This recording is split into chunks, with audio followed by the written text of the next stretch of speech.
ಕ್ರಿಸ್ತಶಕ 1511ರಲ್ಲಿ ಅಳೂಪರ ಸಾಮಂತ ಅರಸರಾದ ತೋಳಾರರ ಕಾಲದಲ್ಲಿ ಬರೀ ಮಣ್ಣಿನಿಂದಲೇ ನಿರ್ಮಿಸಲಾದ ಕರ್ನಾಟಕದಲ್ಲಿ ಉಳಿದಿರೋ ಏಕೈಕ ಮಣ್ಣಿನ ಅರಮನೆಯೇ ಈ ಸೂರಾಲು ಅರಮನೆ.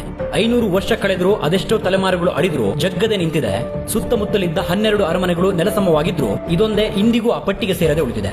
ಈಗಲೂ ಅರಸುಮನೆತನದ ಆಳ್ವಿಕೆಯಲ್ಲೇ ಇರೋ ಈ ಸುಂದರ ಕಟ್ಟಡದ ಒಳಗೆ ಹೆಜ್ಜೆ ಇಟ್ಟವನು ಇದರ ಇತಿಹಾಸವನ್ನ ಕೆದಕುತ್ತಾ ಪ್ರತಿ ಜಾಗವನ್ನು ಹುಡುಕುತ್ತಾ ಸುತ್ತು ಬಂದೆ. ತೋಳಾರು ಅರಸರ ರಾಜಧಾನಿಯಾಗಿದ್ದ ಈ ಸೂರಾಲು ಅರಮನೆಯ ಸದೃಢ ಗೋಡೆಗಳು ಸುಣ್ಣ ಮತ್ತು ಆವಿ ಮಣ್ಣಿನಿಂದಾಗಿದೆ. ಮರದ ಬಳಕೆಯೂ ಹೆಚ್ಚಿದೆ, ಆದರೆ ಒಂದೇ ಒಂದು ಕಬ್ಬಿಣದ ಮೊಳೆಯನ್ನ ಬಳಸದೆ ಮರದ ಕೀಲುಗಳಿಂದಲೇ ಬಂಧಿಸಲಾಗಿದೆ. ಆಗ ಸಭೆ ದರ್ಬಾರುಗಳು ನಡೆದು ಈಗ ಖಾಲಿ ಬಿದ್ದಿತ್ತು ಕಂಬಗಳೇ ತುಂಬಿದ್ದ ಈ ಅರಮನೆಯ ಆವರಣ. ಇಲ್ಲಿ ಕಣ್ಣಿಗೆ ಬೀಳೋ ಎಲ್ಲಾ ನಿರ್ಮಾಣಗಳು ಕೂಡ ಹಿಂದೂ ಮತ್ತು ಜೈನ ಧರ್ಮದ ಸಂಪ್ರದಾಯಗಳ ಮಿಶ್ರಣ. ಒಂದಷ್ಟು ವರ್ಷಗಳ ಹಿಂದೆ ಈ ಅರಮನೆಯ ವ್ಯಾಪ್ತಿ ಇನ್ನೂ ಹೆಚ್ಚಿತ್ತು.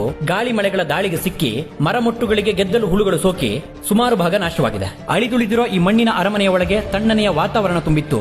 ಮತ್ತೊಂದು ಆಶ್ಚರ್ಯ ಹುಟ್ಟಿಸುವ ವಿಷಯ, ಮುಂಭಾಗವನ್ನ ಹೊರತುಪಡಿಸಿ ಮತ್ತೆಲ್ಲ ಅರಮನೆಯ ಭಾಗಗಳು ಅಡಿಪಾಯವಿಲ್ಲದೆ ನಿರ್ಮಾಣವಾಗಿದೆ.